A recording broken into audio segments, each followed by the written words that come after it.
gone through training, if you've not gone through, if you don't have the right experience, if something happens to your body, for example, you research it further. Drain blood blocks, for example. And by the time they dug out what blood is, you saw things that should not be in the toilet inside the toilet. But those things should have flowed through if it were not 90-degree bends, isn't it? You research it further, you just clear it, cover it, and continue. You go and find out the difference between 90-degree bends and 45-degree bends and their impact or implication on plumbing lines, for example. Do you write any, what would we call it, root cause analysis? Because if you don't, you don't learn from it. So tomorrow when they are doing design and they are putting 90-degree bends everywhere, you will not know the difference. You will just wait for it to be built for you to clear it again when it works. So, ladies and gentlemen, we cannot force people to invite us if they don't see our value on that thing. So that's what I want to add to that. Thank you.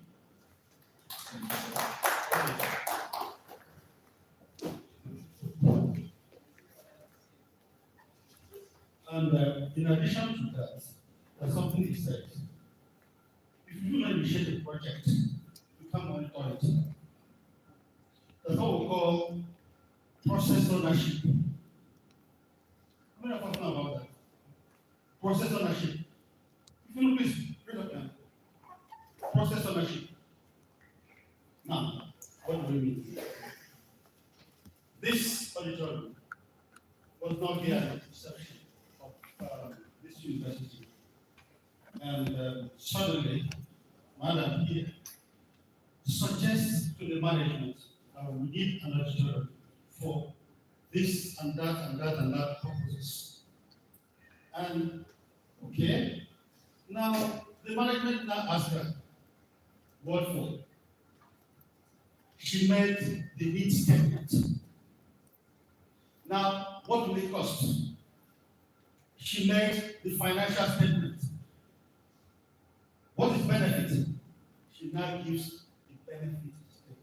Cost-benefit analysis coming from her. Now, she now goes ahead to say, you know what? I'm going to make it an energy efficient hall. I will need inverter ACs, LED lamps, and every other thing.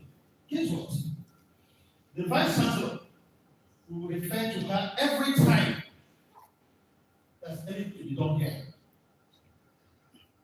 So, in your process, in your money, what are the projects you initiate? You make a case for it. Then, of course, you will now have control.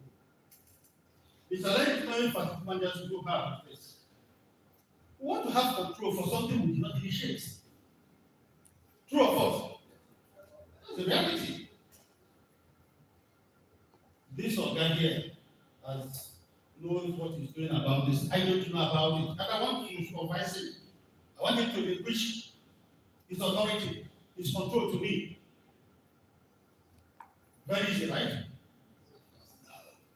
So, what do you do? What are the things you are bringing to the table? So, those things you are bringing to the table will determine your value. And again, if somebody is working for you, see, as a factory manager, you're not Mr. No. In your team, you have various specialists attached. Don't expect the generator man, the man from Mantrack, to install a generator, to tell you everything about it. Yes, he will tell you, but how much of you do you understand? Meanwhile, you have your mechanical technician. You should give them a letter of authority. I think time is not our friend, isn't it? Thank you. Thank you, sir. You know, something I learned from everything, the questions and answers, is that the facility manager is actually a consultant in the built environment. A consultant, just like the engineers have association of consulting engineers. After those engineers have done their own, elementary calculations and all that, they need to also give it to a consulting engineer just to confirm that where they are putting this in or where they are putting this kind of cable or something is correct. And it's like a second eye view, just to be sure that what they did here is accurate. So then they can work. So in the beauty industry, what I see is that the facility managers or organization is like the consultants to all of them, because you have to be sure that this electrical person has done the right thing. You have to be sure that the sanitary engineer has done the right thing. You have to be sure that the other professionals they've done the right thing, and they will not give us, they will not hand over to us a problematic building. And it's not just building that we deal with, I hope you know, because there are other facilities that we take care of. Petroleum industry, aviation, and all sorts. So right now, any question before I call our next speaker? I hope everybody outside. Please can you just confirm that nobody's outside so that we can just really start the next session? Do we have any other questions so that we can talk? Okay. So I'm going to quickly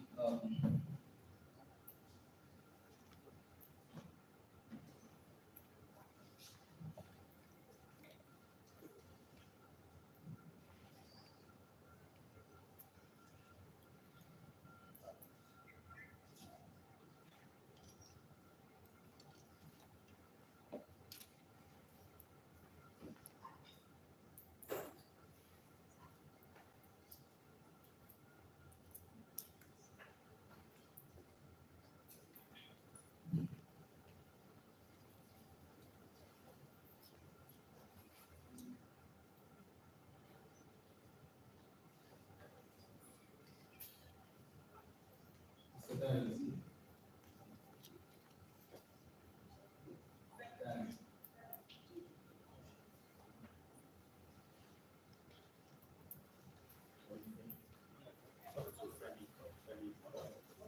Mr. Femi.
Please come.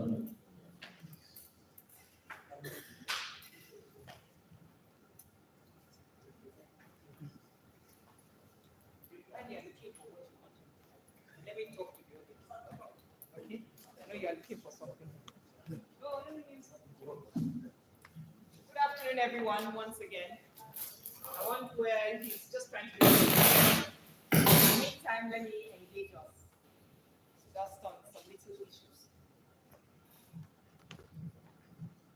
From a facilities management perspective, since this is what we're talking about today, can any one of you in the audience give us at least one or two challenges that you face in your facilities, and you may have challenges trying to figure out what to do to solve those challenges? Does anybody have any challenge that you feel we can discuss it here now while we're just waiting for the audience? I mean, for the MC to sort out what he's doing. Let me know if there's any challenge that you feel you have in your facility, and then let's see. Does anybody have something they want to talk about? You can't tell me you don't have something. Huh? I see, it's like you want to, when you're not sure, it's like, no, please, come, please. I know he was sort of like, he was, didn't he?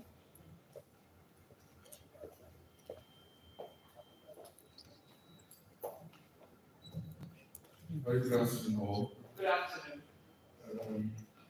Simon was asking for his groups.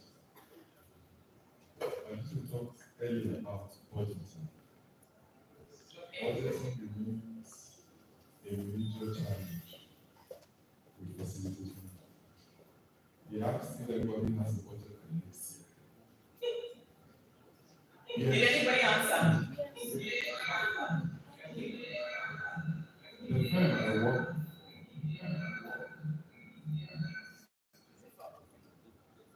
for most of the facilities we manage, we have different accounting years depending on when the project commenced.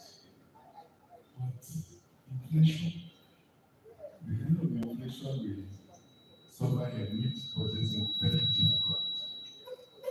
How do we handle this aspect of budgeting? It remains a major challenge because no matter how much you try to make projections, make allowance for projection, by the time the year comes, you're seeing a different thing entirely. How do we handle that? Thank you. Nice question. I hope we'll be able to rub minds and think of how we can answer that. I will come to you, please, my dear. The lady at the back. So I think while we're waiting for her to get the microphone, I don't know if anybody has any other opinion, but I personally believe that when you're creating your budgets for the year, your annual budgets, you need to start introducing what we call a quick like proviso, where we're going to say to your people that if there are any circumstances that warrant us to review our budget within the year, then it is something that will have to be considered. And because there's so many issues going on in the country at the moment, I think it's a very right time to change the time at which we're reviewing our budgets. Instead of leaving it for an annual budget, I think maybe we should start reviewing on a quarterly basis. I don't know if that answers your question. I mean, we don't all have the answers, and that's one of the reasons why we're brainstorming on this issue.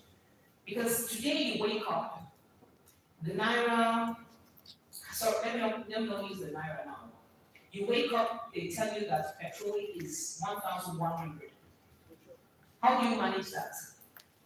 How do you manage telling your boss that you cannot come to work today because you're unable to buy petrol at 1,100 naira?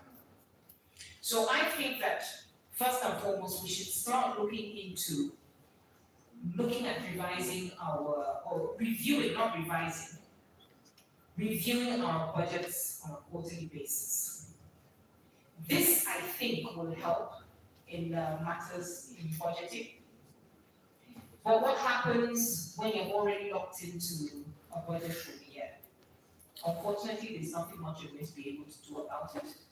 But the people that you report to, for example, who you're providing the facilities to, you may have to sit down to have meetings with them and let them know the truth about the situation in the country.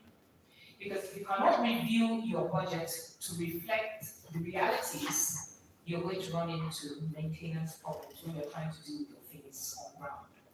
I don't know if anybody wants to add to this, but this is what comes readily to mind. Changing the time that you review your budget, and then also sitting down to have meetings with the people that you're providing services to. Does anybody want to add to this, or do you feel that it makes sense? If it doesn't make sense, please, anybody should come with, please, sir.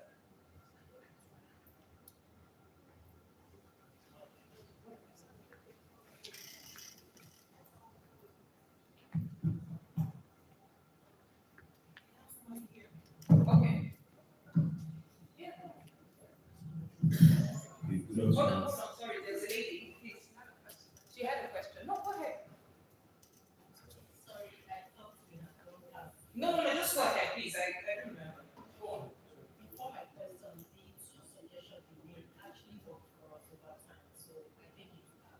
something my mentor then keyed into, and that's target was in our agreements. Yes, that there might be need. So anytime there was like an increase, even before this crazy inflation. So that was perfectly well. And of course, that's on quarterly budgeting.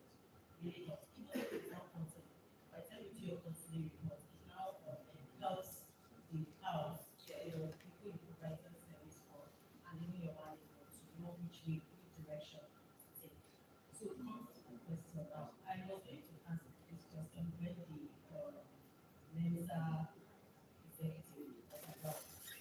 Is it possible for developers or let advise developers when considering this issue of meters to work with products that suit our environment? I was going to have to tell some an experience we had in one of the facilities we manage, where we installed this kind of meters that is supposed to be both for NEPA and diesel, and it didn't work out. Now separating that connection was a very major problem, and AEC, your health of the facilities manager, you have to provide meters here, help to do this and that, disconnecting this and all that. But that process of separation is now very, very difficult because of the way the connection has been that issue. So I was going to ask if possible for them to regulate that part of those connections of diesel and NEPA, and so it was very long. And at the end of the day, the subscribers and securing bills that should have been that issue. So as we are not into construction, basically we are but these are the things that when it comes to lecturing, some of these estimates, there is smart meter, this one, that one. Let us work with what we do, and it's efficient. It makes it easy for us. Thank you very much. Sounds very much like some of the issues that we have. And I think the ways around it, but unfortunately, Momo is not here. Okay, but let me hear from you. You'll be the last time you answer her. Okay, good afternoon, everyone. My name is Fan. In addition to what you had earlier said, in response to the question, my incursion into the facilities management practice, I was made to understand that service charge is a deposit. It is not a fixed amount. I don't know if I'm correct, or that's correct or wrong. It is a deposit. Deposit in the sense that actually when you're reporting, there's going to always be either excess deficit. That's number one. So it's always advisable that the initial moment you make your clients realize that this is a deposit. Perhaps, finding ways of plugging your vulnerable points or your vulnerability to issues that may come up in the course of time. You should do well to have a facility management agreement. Therein you introduce such clauses where it is stated clearly that it's a deposit, and that in the event where you're going to run into some perhaps inflation or economic loss or whatever, you might have to come back to them, clients, to let them know that this is what it is. And then secondly, there's something I learned sometime thinking last year or 2 years ago in a webinar organized by the African Real Estate Society. And one of the presenters made a point that transparency is one other thing, reporting and transparency in your service charge analysis. When you do report, give your clients, make them understand that this is what it is. This is so far from social period to social period, what you've budgeted, what you've done, expenses have been made, total accounts, payments coming, expenditures, and all that, blah, blah, blah. Do your reporting. Somehow you tend to buy into the confidence of the clients. It makes them understand that you guide them along. And definitely, you guide someone along. You will always understand along the way, oh yes, we're all in it together. They know we're in the same society, we're in the same country. They know what is happening, they know what's going on. Definitely, it's all about you having to, always be in touch with them, give your reports, and as much as possible, let it be transparent. Engage them, like Madam said, meeting with them, engaging with them. Definitely all they your trust, buying into their confidence. And whatever pay you're making, in that case, making for perhaps extra payments, being also definitely to go with it. Thank you.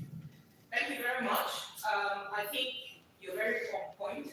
But you know, up till today, so a lot of people don't look at service charge as a deposit, right? And that is where it is very important that your agreement states clearly what your service charge is going to be or how it's going to appear.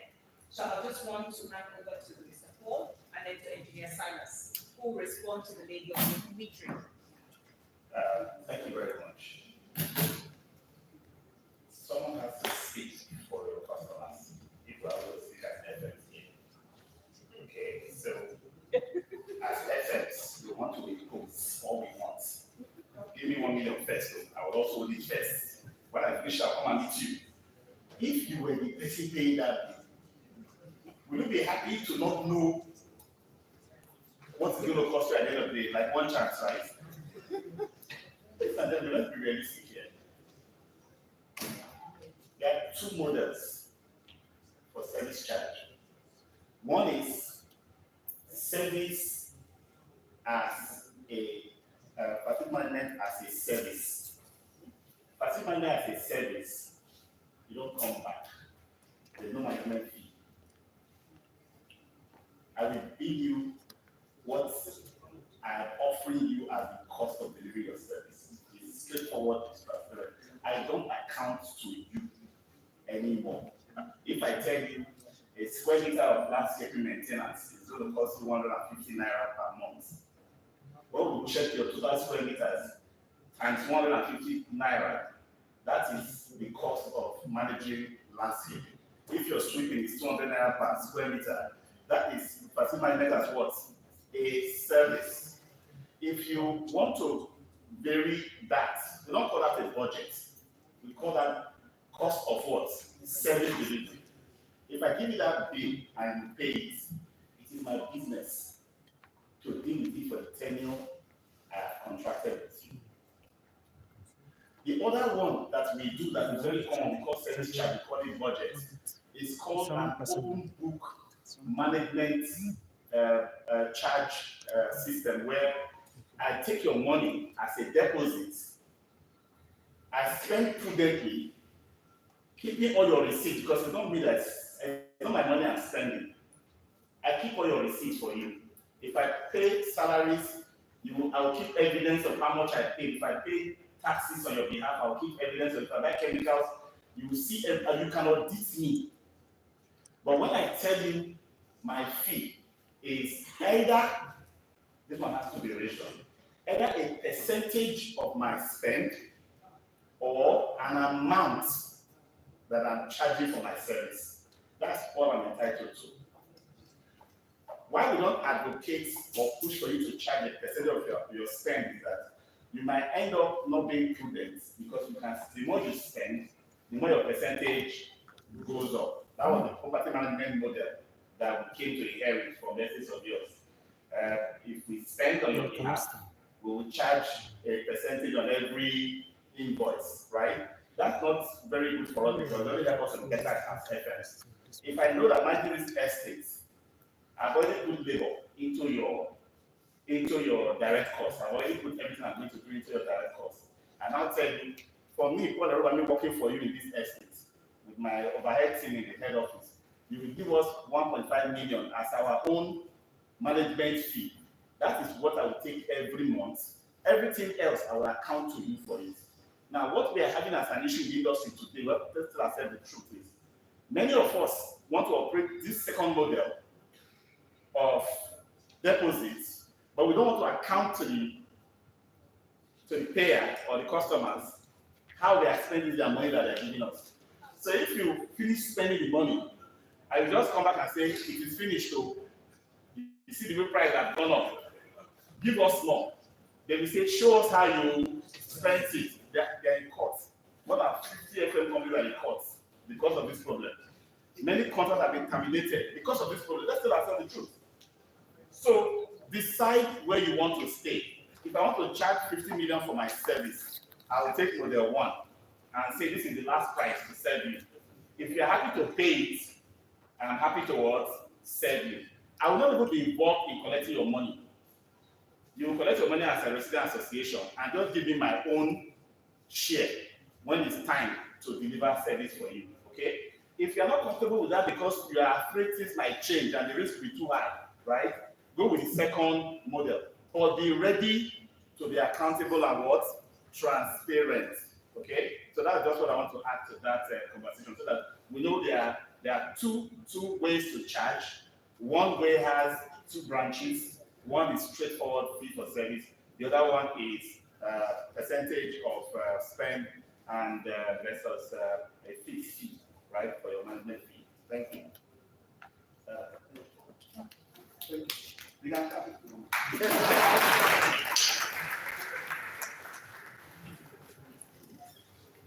So you asked a question about military, right? Somebody asked a question about military. Now, one thing you need to understand is this, don't get confused. There's energy meter from the disco. Okay? There are many types.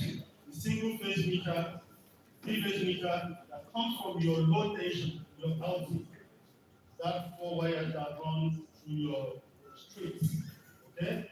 100 stroke, 220, 230 volts. That gets into a single, you can have it as a single phase or a three phase. Supplied by the issue.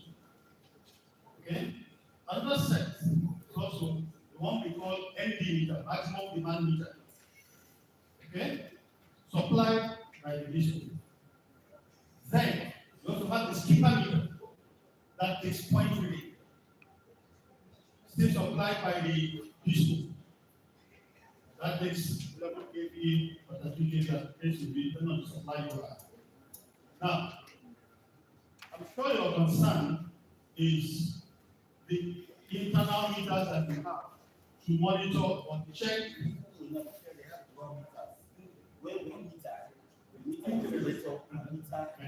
It's 1 meter, right? Now it's 1 meter in your estate, right? Let me show that we're on the same page. Okay, now in your estate, everybody needs to pay because you're supplying them from 2 power sources.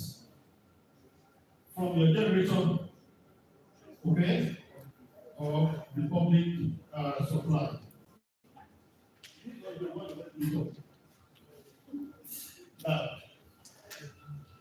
Now, depending on the one you have control more of total control is this internal meter. They call it check meter, right? Now, if you have 100 occupants, okay, you now each of them have these meters. Because of the way you charge them, there are those that say, look, I want only one single check meter, whatever that can continue from public power supply, charge me. Then what they do is to make deposit for the other power. Maintenance of generators, the charge is there. Then diesel, of course, diesel these days is something else. So what you do is bulk amount for diesel deposits, which you are accounting for weekly or monthly as the case may be. Or when you exhaust the fund at the to certain level, you can now add for it and then they replenish it. Now, as a challenge with this, you will say, look, I am not around. I traveled. And then how will you charge me for generator power when I was not there? Two of us. So, now it's okay, fine, no problem. I will now have a meter. That when I'm on generator, it will now show how much you consume on generator. The tariff, you now determine that tariff yourself based on some figures you have on your costs. Then the other side of the tariff, of the meter, okay, that's why it's too far from the public supply. Abuja Disco, ADC supplies you, and then maybe, depending on the band you have, let's say 100,000 naira I've consumed in my apartment. That's what I'm paying. Okay? So you prorate it, okay? I use 100 units at 100 naira per unit. That's my money. So now you control that energy meter, that check meter in your place. Now, why do you have challenges with it?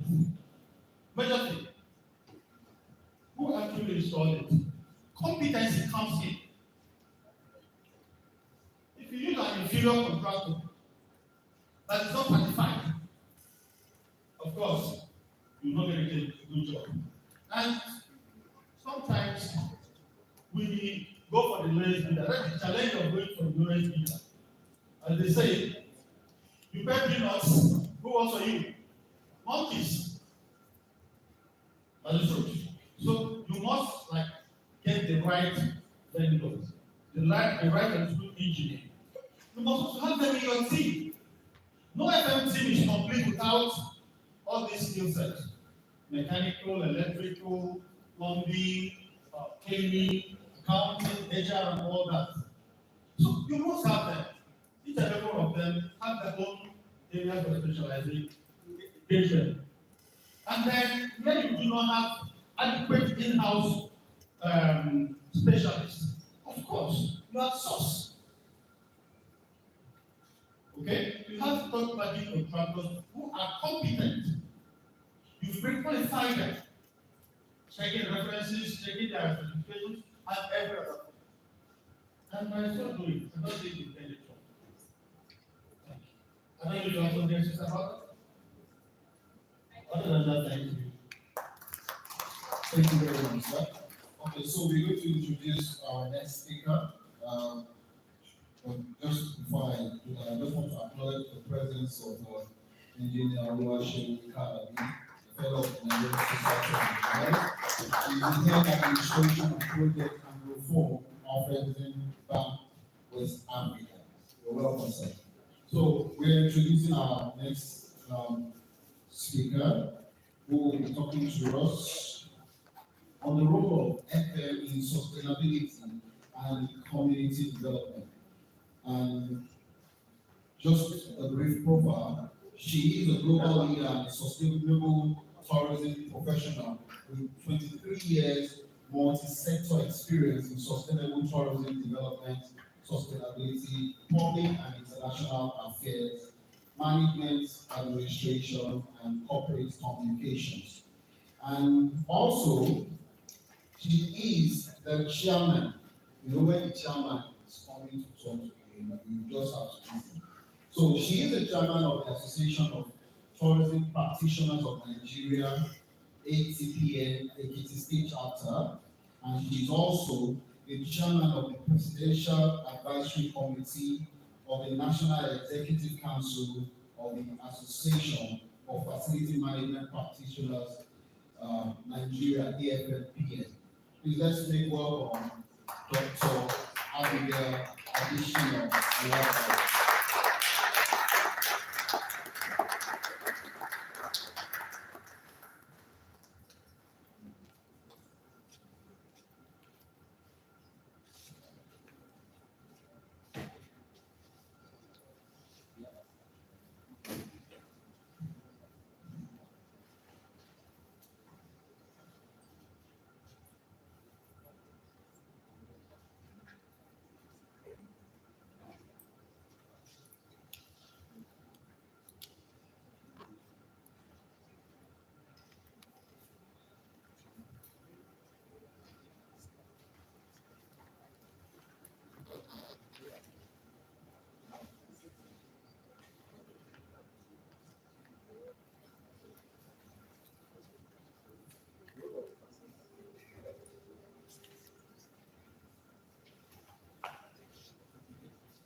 much the state chapter of the Association of Tourism Practitioners of Nigeria. So yeah, I wear many hats. I work in FM, I also work in tourism. Actually, my background is tourism. Started out in tourism 23 years ago, and along the line I fell in love with FM because of its vital function and what it does for tourism. You know. If you take FM away from tourism, then we don't have an industry. You don't have an industry. So I was trying to look for solutions, and I happened on facilities management, and since then there have been no going back. Yeah, my name is Abigail, Dr. Abigail Olakai. I'm the CEO of the Seafood Tourism Development and Facilities Management Company. This afternoon, I'll be speaking on the role of facilities management in sustainability and community development. While I wait for my slides to be put on the screen, I want us to have an interactive, a brief interactive chat, as we start this very interesting topic. When I saw the topic, I was very excited because anything about sustainability is something very exciting. It's something that we need in our society. It's something that we need in all sectors, all business sectors. So I was very, very excited about it. And relating it with FM, a sector I love so much. So I jumped at it and said, yes, I'm going to work on this. So I would love to, hear your views.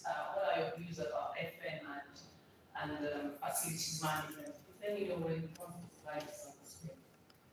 I'd love to hear your views because we all work in different aspects of FM, and that means the implication of that is that there are different aspects. There are 17 goals, so there are different aspects of those goals that we find that relate to our businesses more than the other.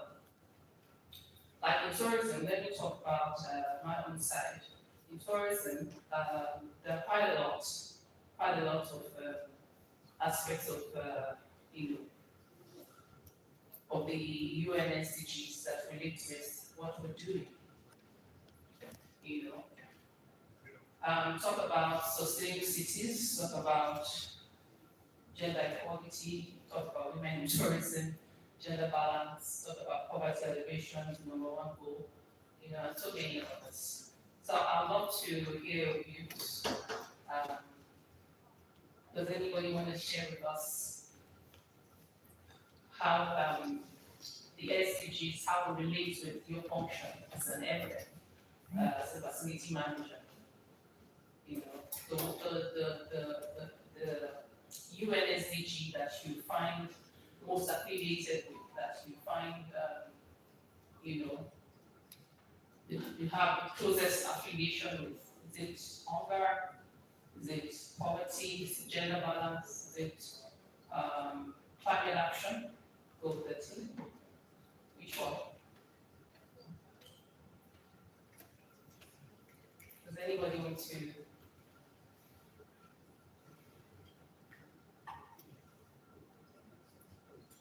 I guess I would adopt the approach that was adopted in the last session. If we don't have somebody indicating, perhaps I could, it would oblige me if I invite you to share. Because I don't want to be the only one talking.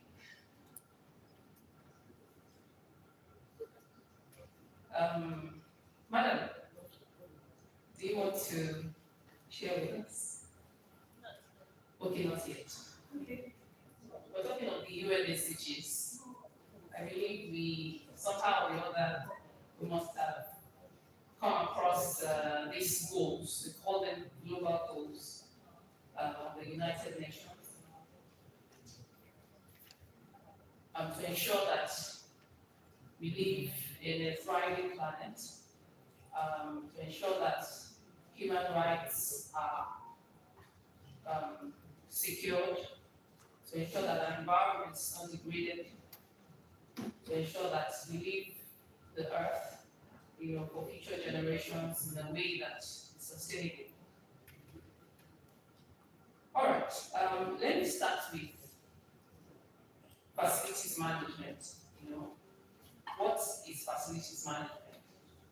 When I was coming to the industry, these are the things questions I asked. Okay, and then brand new profession. So, okay, how does this apply? So it applies in so many ways. Maintenance, operations, environment, name it.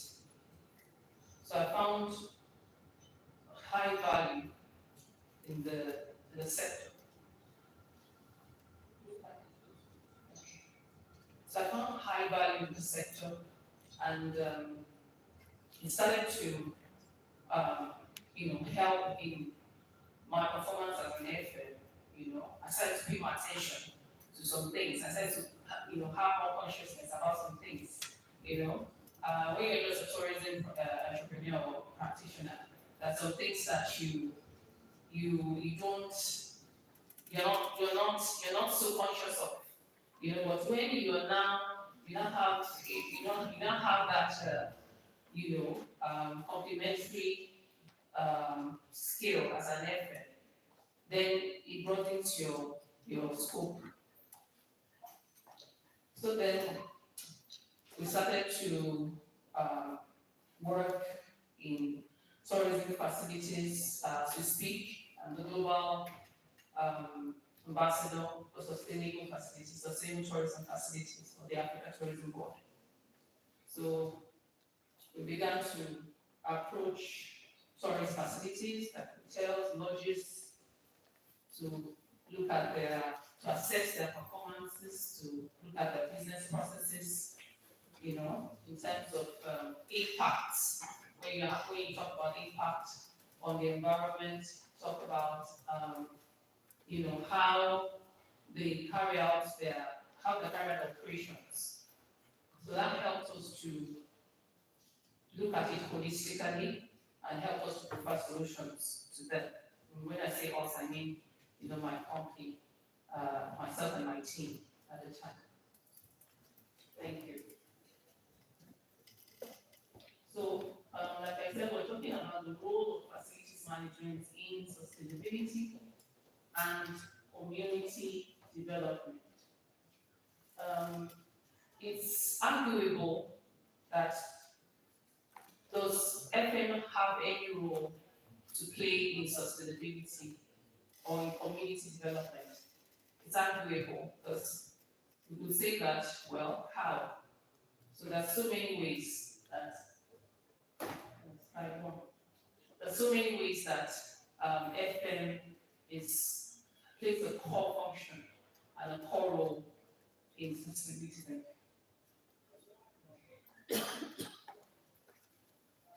So let's just see the simple definition of FM. It refers to that critical support function that ensures the maintenance, upkeep, operation of buildings or physical environment, including assets, infrastructure, users, and the totality of its composition to enhance and facilitate the organization's purpose and objectives and ensure a safe, productive, efficient, and healthy workspace and environment. So you can see that, like I said, take FM out of business sectors, and I dare say that all business sectors, and you almost don't have an industry, So it's a very, very important function. Talk about aspects of facilities management, like I said, operations and maintenance, asset management, and the rest of it, energy, project management, health and safety, property, quality control. So basically, effective FM would contribute to asset preservation, enhance organizational reputation and image, employee productivity, well-being, compliance with regulations and standards, operational efficiency, and cost savings. Let's quickly look at these 17 goals. So I'll just do a quick run through. No poverty, zero hunger, good health and well-being, quality education, gender equality, clean water, sanitation. Goal 7, affordable and clean energy. 8, decent work and economic growth. 9, industry, innovation and infrastructure. Reduce inequalities. 10, 11, sustainable cities and communities, which is going to be our focus today. 12, responsible consumption and production, climate action, life below water, life on land, peace, justice, and strong institutions, and partnership for the goals. So those are the goals, the 17 goals, and we have 169 targets. Each one has a breakdown of what the objectives. So basically, let's look at sustainability. When we say sustainability, what do we mean? So it could refer to conservation and management of natural resources like water, land, forests, and what have you. Sustainable transportation and infrastructure, waste management, renewable energy, health and wellness, sustainable agriculture and food systems, green building and architecture, climate change mitigation and adaptation, community development, engagement, education, awareness raising, social responsibility, and corporate governance. So, what sustainability helps us to achieve is to be able to be more mindful. It helps us be more mindful as business owners, as entrepreneurs, as workers, as people that live on this planet. It helps us to be more mindful, from this list of the concepts. Let's look at community development on the other side, because we're looking at FN, its role in sustainability and community development. But what do we mean by community development? Our sector, facilities management, basically deals with businesses that are domiciled in communities. There's no business that is existing in this time. Every business is domiciled in a community, in a particular location, geographically. So when we say community development, we're directly talking about the organization and its relationship with the people or the community where the business operation is domiciled. So when we say community development, we're talking about inclusion, development, empowerment, community, participation, a group of people coming together to say, okay, what are our shared goals and aspirations? How do we want to, get there from here? What are the things? What are our challenges? What are the things that we want to achieve as a people? So they come together and they identify their needs and they determine their goals and they go after their goals. So organizations that are working in those communities, we're now trying to see how through effort they can, make that positive impact in those communities. So basically, like I said, development, improving the quality of life, well-being and resilience of the communities, inclusion, embracing diversity, men, women, young people, people with disabilities, and all segments of or strata of society. Social justice, embracing diversity, equity, and social justice. Empowerment, building capacity skills, and confidence. Community, a group of people, yes, that share common interests, geographical location, and social identity. And of course, there's aspect of participation as well, active engagement and involvement. So community must ensure that, community development must ensure that everybody is involved. Like this is the community. We must ensure that all of us are involved in what our joint and collective goal. So quickly, from here, we're going to look at the interconnectedness of FM, sustainability, and community development. So we're trying to establish a truth or a fact, rather, trying to establish a fact that FM plays a vital role in sustainability and community development. So here we're saying that in terms of triple bottom line, FM facility managers can contribute to that bottom line. What is the triple bottom line? People, planet, and profits. Even though in recent times peace has been added to that, peace is very important in the whole equation. So FMs help organizations to achieve this bottom line or this holistic approach to their businesses. When you talk about balancing economic, social, and environmental responsibility, benefiting both the organization and the community. It's so easy for businesses to, in fact, they'll be oblivious that they are only, running the businesses without taking account of the needs of the communities. So it's so easy to keep going and to keep going, running your business operation without taking into account the needs of the community. But sustainability would help to ensure that as a business you are able to take into account the needs of the community. So resource efficiency. Facility managers can implement resource efficient practices such as water conservation, recycling programs which benefits the organization and the community. So, at the end of the day, it's always the organization and the community that benefits. Healthy environment, create healthy environments by ensuring good air quality, natural light, safe working conditions, which benefits employees, customer, and the community. Sustainable practices. FMs can adopt sustainable practices such as energy, efficient lighting, waste reduction, that contribute to environmental sustainability and reduce the organization's carbon footprint.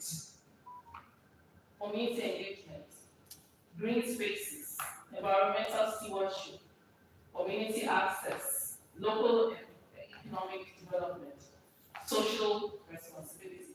These are different ways that FM, facility management links sustainability and community development. It helps to ensure that development is not just on the side of the business, profits and benefits is not just on the side of the business, it is also coming to the people, it's also coming to the communities.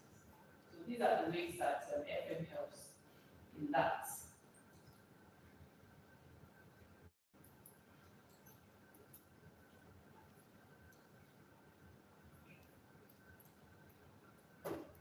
Now let's look at the social impacts of FM on local communities. Now I'm going to go here, sustainable communities.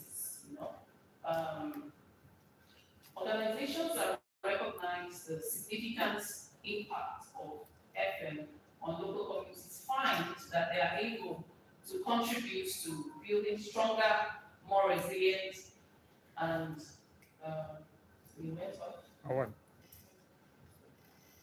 so they find that if they are able to incorporate FM into their strategy, they are able to build, run their businesses in resilient communities, communities that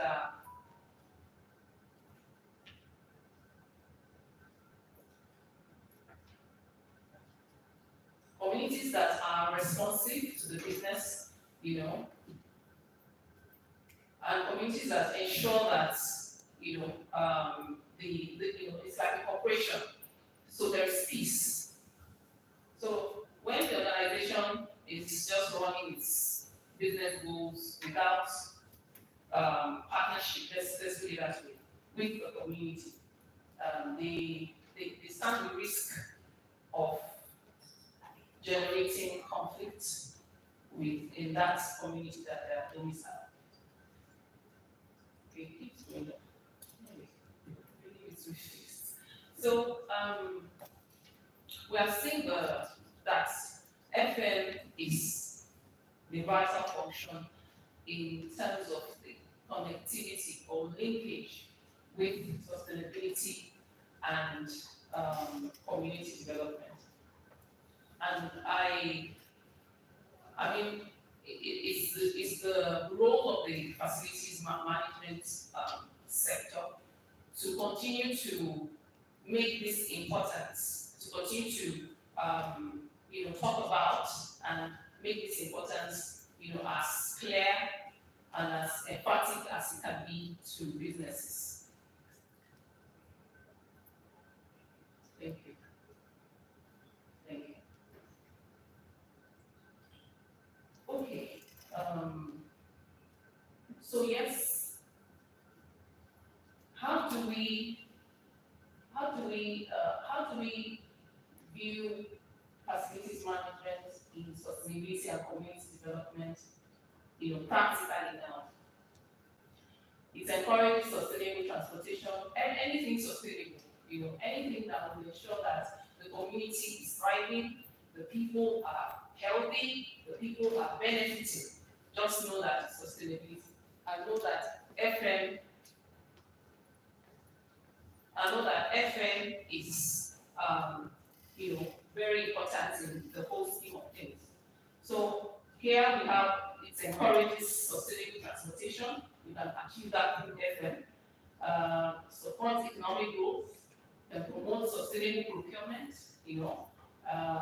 Ensure that you work with the local suppliers and ensure that they also are practicing sustainability in terms of their sourcing, how they source for their natural materials.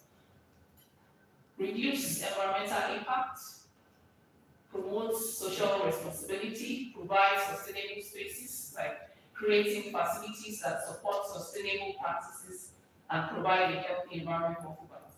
Enhancing community engagement, supporting renewable energy, reducing waste and pollution, educating and raising awareness, educating occupants, visitors about sustainability and community development initiatives.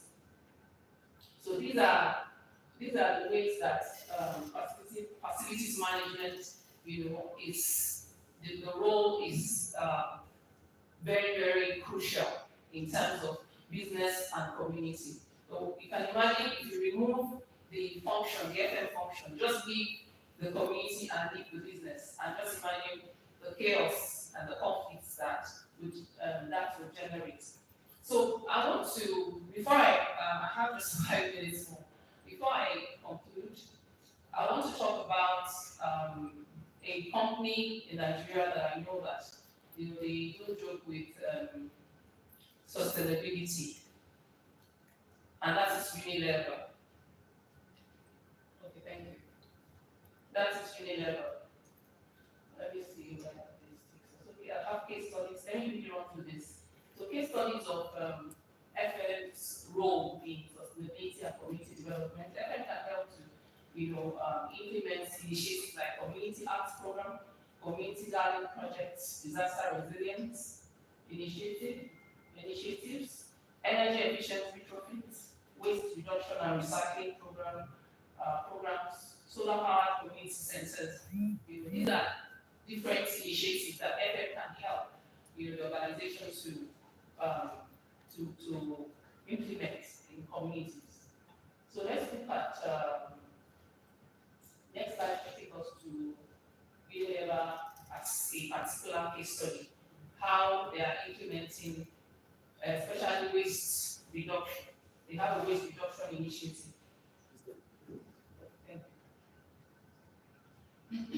Unilever targets making all its plastic packaging recyclable, reusable, compostable by 2030 for rigid plastics and 2035 for flexible plastics.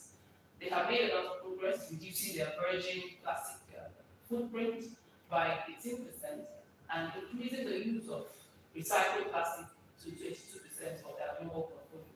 So you can see that, I mean, I can't see 100% achievement here, but there's some progress. There is some progress, even if it's 5%, even if it's 10, even if it's 2%. But there is action.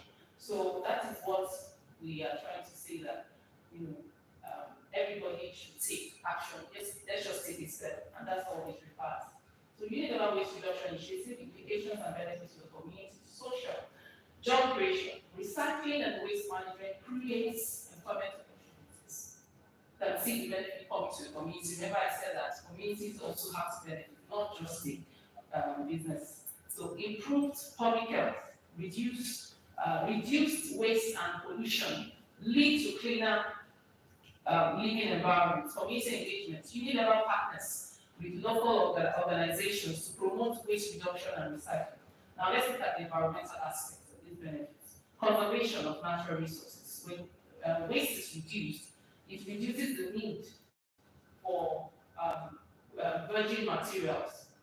When in natural resources, when there's no what's it called now? You don't just go and just start sourcing for materials and it's a measured approach, to sourcing of natural resources.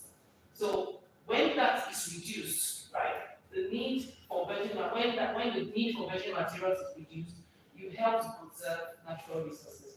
To reduce plastic pollution, it decreases the amount of plastic waste in landfills and oceans. Climate change mitigation, less energy consumption and greenhouse gas emissions. Let's look at economic cost savings. Recycling and waste reduction, reduce waste disposal costs. In our different facilities, we know how much this comes to the budget for waste disposal. But when there is reduction in waste, it reduces the cost, increases property values, cleaner environment enhance property value, economic growth, recycling industry stimulates economic growth. So community development, community programs, partnerships with local organizations to implement waste reduction initiatives, education and awareness.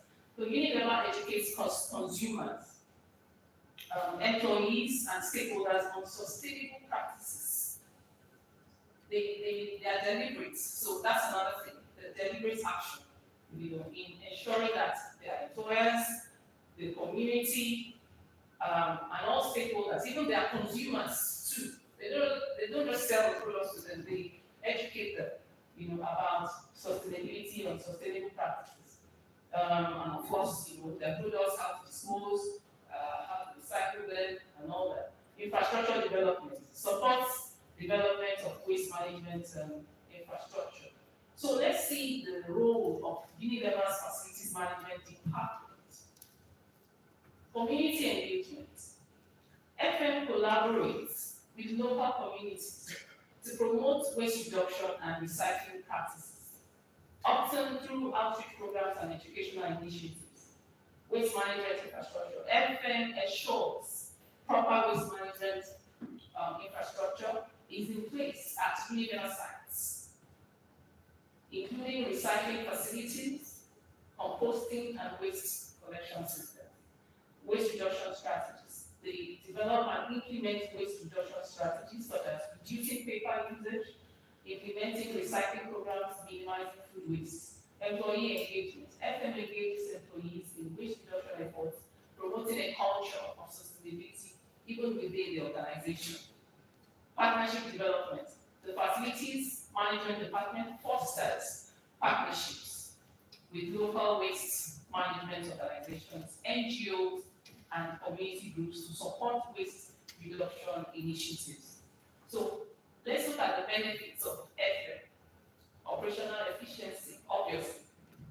FM ensures waste reduction initiatives that align with the unilevel operational goals and objectives. Expertise. FM professionals bring technical knowledge and expertise to waste reduction initiatives.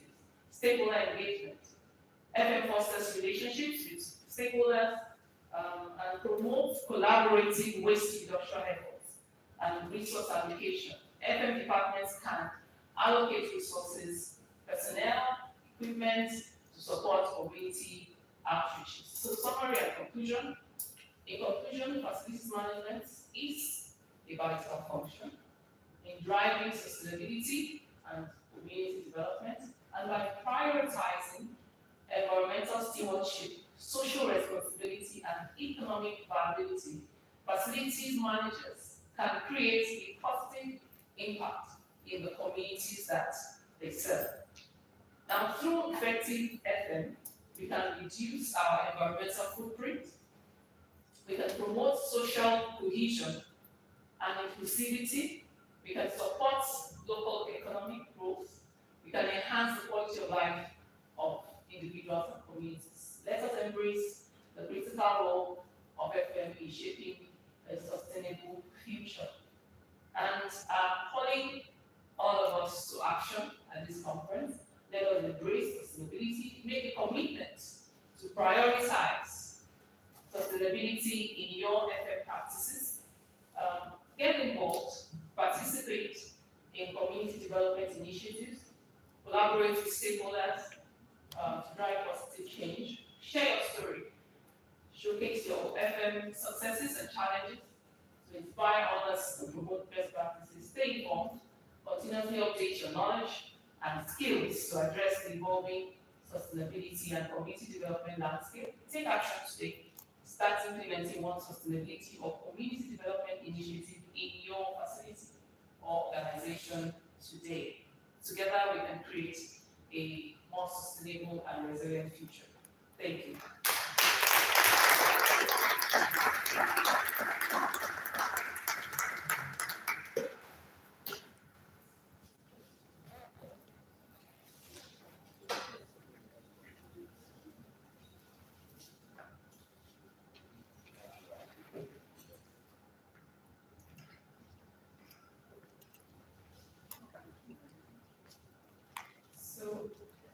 Sorry, ma'am. We actually want to, the president actually wants to present a small token to you before we take the question and the answer session.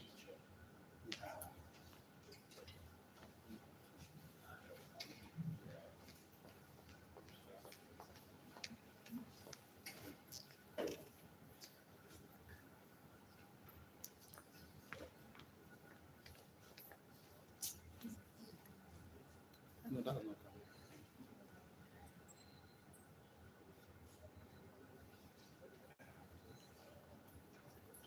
No, let me just.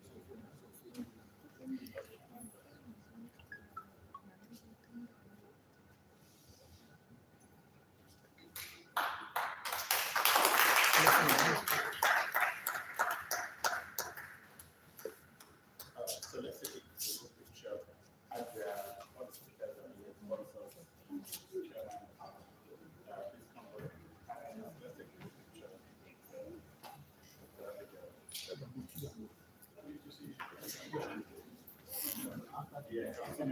take a group picture. Yeah, members are here.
Okay, so thank you very much.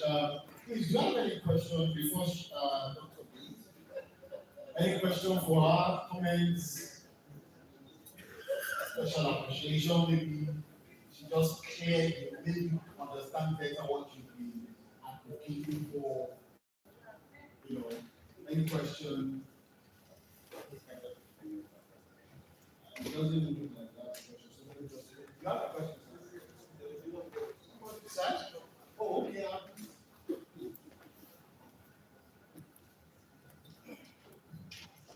Good afternoon, everybody. Stand on the 16 protocol. I'm Joe, and I'm from AFMPN. And thank you very much for having me here. It's really a lot of those for having us. You know, it's like the font size a bit small, compared to here or in the city. Now, in as much as we want to sustain an environment, we are all in for business. Your talk-centered model, very nice, really not people to the environment. Place Pussy, for example, and how do I engage community in Pussy to connect? Like we now say, no, let's think beyond that. I want to go into the new environment to talk about natural resource education. And for me to attract people to that place, I need to bring down some trees. How do you advise me as a businessman in terms of one, not about tree sustainability, and then achieving my goal as a businessman?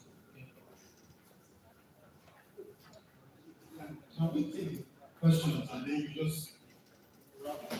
Thank you. There was some.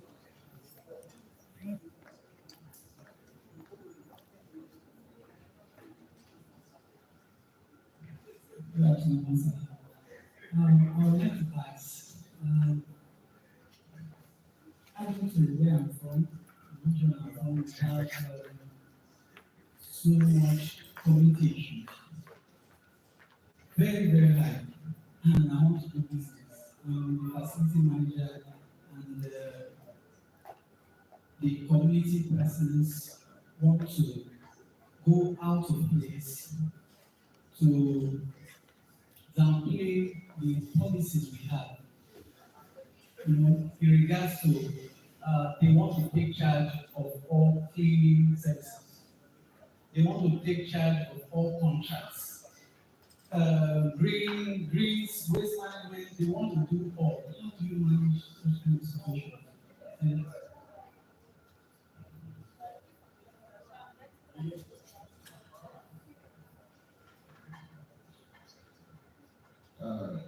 Good evening, and thank you for the presentation.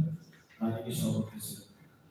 I'm asking this question because I have a particular interest in tourism and into facility management. Now I see an expert managing both facility management and tourism. When you look at tourism, tourism overlaps in every aspect of facility management. Talk about events, talk about transportation, talk about every aspect of tourism you want to think about. It overlaps in every aspect.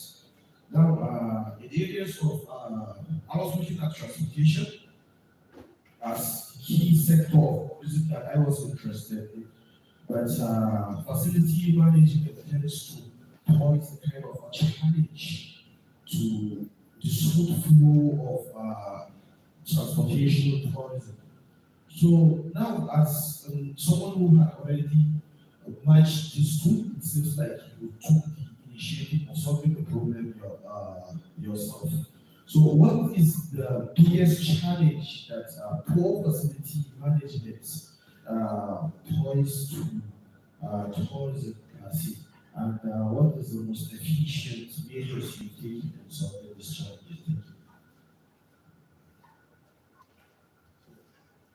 Yes.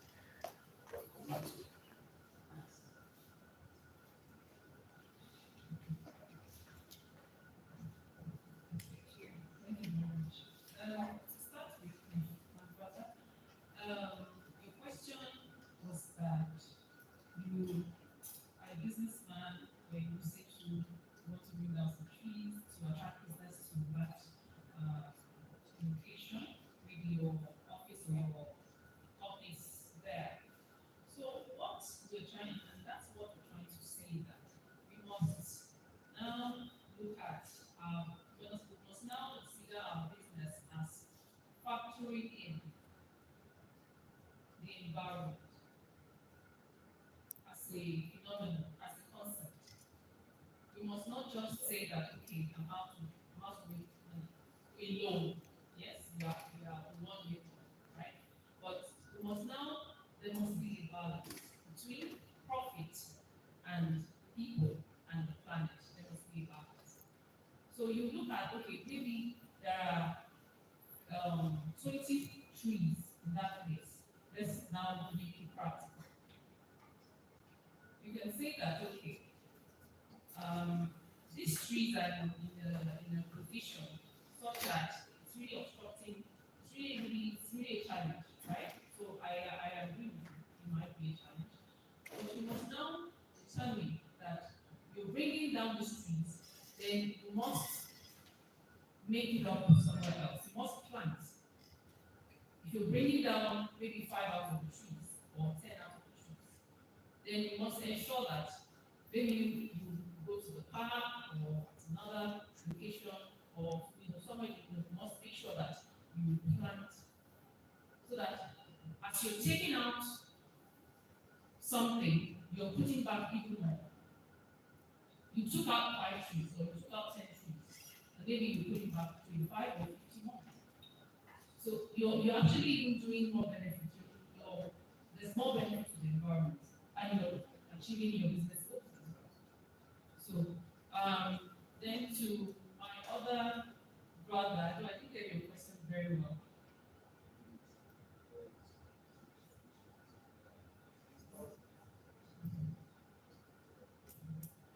Okay, so that what should be done? How can okay well there are cases that the communities become so aggressive, and they almost want to upstage the business or the organization. So it all boils down to dialogue, right? It boils down to stakeholder engagement. That's what we call stakeholder engagement. That's an aspect of sustainability. So there has to be a meeting. There has to be a meeting with maybe they have a ruler, traditional ruler, or youth leader or something. That dialogue, that communication has to take place. What are your needs? Then they tell you A, B, C, X, Y, Z. Then you look at it. Okay, we want blah, and then you tell them, okay, we'll give you more, we'll give you jobs in our organization. We will create initiatives. We need to be more responsive to their needs. Health-wise, environment-wise, we begin to reach out. So when they see that they cannot, those two things can go together, that they are aggressive or they are not cooperating with you, and you are busy reaching out and, being, yeah. So that was one thing. To the last question. What's the greatest challenge in tourism? Okay, I would say that it's waste. The greatest challenge in tourism, according to my own gospel, is waste. Waste is easily generated. When you go to sites, you go to attractions, you go to, resorts, the easiest way as a guest, the easiest way to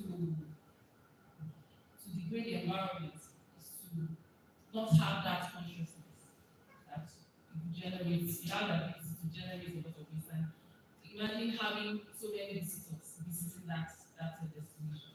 So that is one of the reasons. So transportation too it also poses a lot of challenge when it comes to sustainability, because tourism is a high volume transportation sector, both land, air, everywhere. Everybody's travel. So and those modes of transportation they keep emitting carbon emissions into the atmosphere. So but waste is the number. In fact, it's the most visible. First is the most visible. It makes the environment ugly, and it's all just there's no two ways about it. It's the same thing.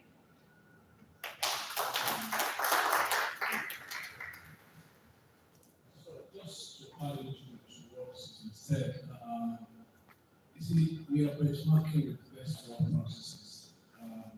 Around here, it's not easy or normal or a practice for us to volunteer for free service.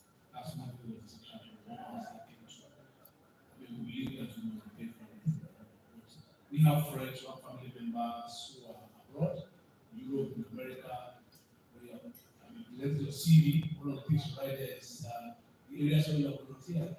They want to see how have we given back to society. And that's cascaded into their companies. Now companies now do what they call CSR. Initially it was not anything, but now every company wants to report their CSR activity. Likewise, it's coming to sustainability. Now all over the world, companies are trying to benchmark and give reports on their footprint and what they have done to sustain the environment. Even for funding massive projects now in Europe, that's what they call ethical funds. As you write proposal to request for fund, you must set the impact of your project on the environment. So likewise now for us as managers, we need to be conscious of what will be the impact of my service or services I want to render to the environment and myself. You're talking about trees. Can I walk around working with those same trees to achieve what I want to do? And you'll be sure that if you speak to architects or people who can design, they will make something natural for you that you yourself will be impressed. I mean, with nature that they have created for you. So as practitioners, we need to be very conscious of our impact on the environment. Our services, what impact we have on the environment. And with that, I mean, when we are making our reports, like we said in the morning, it's about data. What have we done? And that's why, I mean, things are getting gradually better now. Those days, you go, you travel abroad, you will stay in the hotel because you are paid heavily for the hotel. You leave your lights on, you leave your air conditioners on. What the guilty ones here? Because you are paid. How can I pay this? I want to be cool until I come back. But now, FMs have developed research now that you use your card. As you are going out and you put the card, the thing shuts down. So if you don't shut down, it shuts down by itself. Now it saves money and also saves water. Some of the destinations that we're talking about tourism, some of them they ration water in those places. But for tourists, they need them to use water. And some of them use those water, I mean, anyhow. So as you do your own facility, what are you doing to ensure that you are improving on the environment? I think that will help us too. Thank you very much.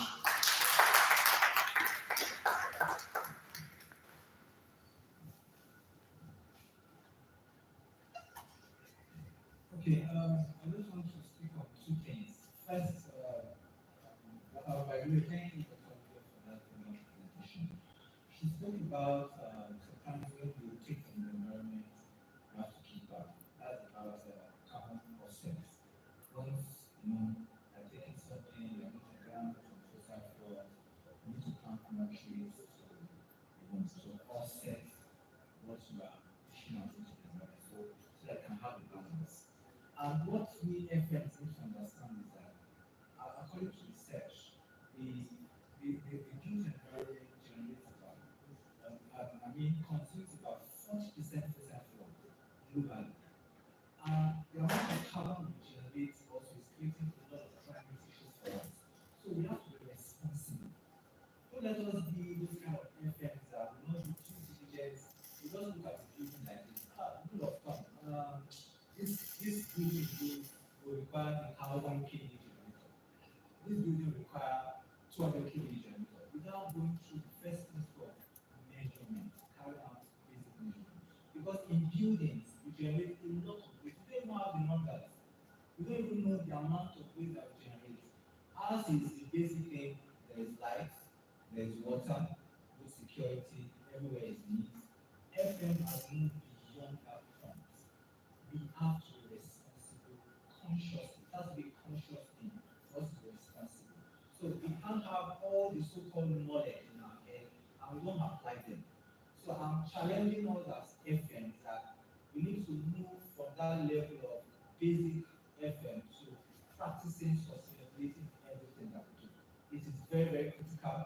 It's going to help us as FMs to be responsible and also the environment. Secondly, as FMs, while we do all those things, there's something called carbon credits that we can claim. It's all there, money lying down free. I've benefited somehow from this approach because I've been able to develop some solutions. I've been able to showcase to some group of people that is going to benefit the environment, and somebody was ready to invest in this. So Pastor Jalil talked about ethical funds because they will explain your solution. How is it going to add value to the environment? So we should move far above what we do on a daily basis that we are so used to, and we get sometimes we are bored. Some of my friends are approaching that, but that was there in FMP. I check the swimming pool, I check the water treatment plants, I go to what other things are there. I think this is all about FM. No, FM is so broad, so big. Go in a sustainable way, and you discover that it will benefit you economically, give you some profit when you're adding value. Somebody somewhere wants to engage in you. And like the president said, what value are we bringing to the table? If as FMs you are bringing serious value, you will be sought after anywhere in the world.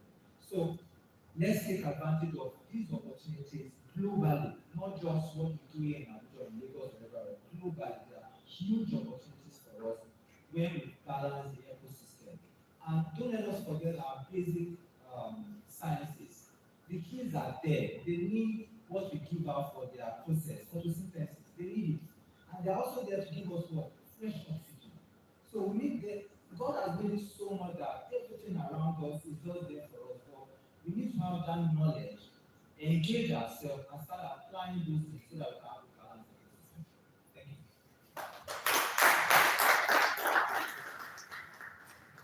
So thank you very much. And we would like to close, and I would like to invite Mr. Femi Blay, the Vice President of the region, to give a vote of thanks. Thank you, Lord. We want to appreciate you very well. If not that, my LOC are tired, I would have asked them to come forward. But let me stand in for them as the local organizing chairman. We appreciate your support, we appreciate your attendance. You have not seen the issue today, tomorrow promise to be great. Because we have a couple of speakers that are lying down, we have professors, we have not heard from any of our technicians. We believe tomorrow they will be on ground. So I don't waste our time. I want us to just go peacefully to our home. Please, we came late today. Please don't let us come late tomorrow. Most especially our RFNs. Tomorrow is our day because I'm also part of the RFN. So let's come dressed corporates with your. Should we give them their? Right. Can give them Today, okay. We'll try and work out that modalities because we didn't prepare for that moment. As soon as they arrive, we'll give them tomorrow. Okay, so please wait behind. Have a small meeting because of our hangout tomorrow. So there's a small hangout tomorrow. So don't worry. I'm the host. We are the host. You're going to another with us. So I'm taking you out. Thank you very much. See you tomorrow. Thank you.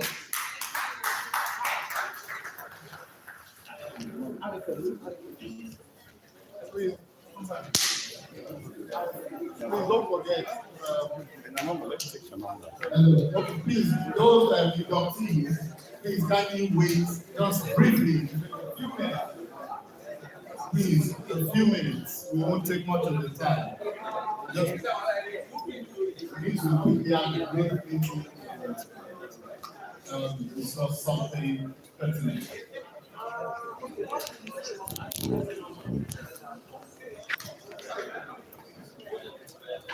Yeah, I know.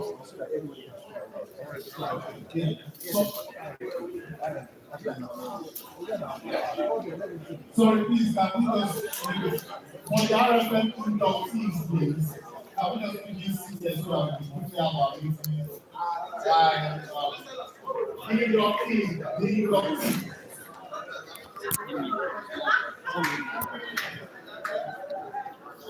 Kashi. Please let's quickly have our seats. Baby. I kinda left. So, I don't know. Tomorrow, ba? Yes, tomorrow. It's not easy. I know.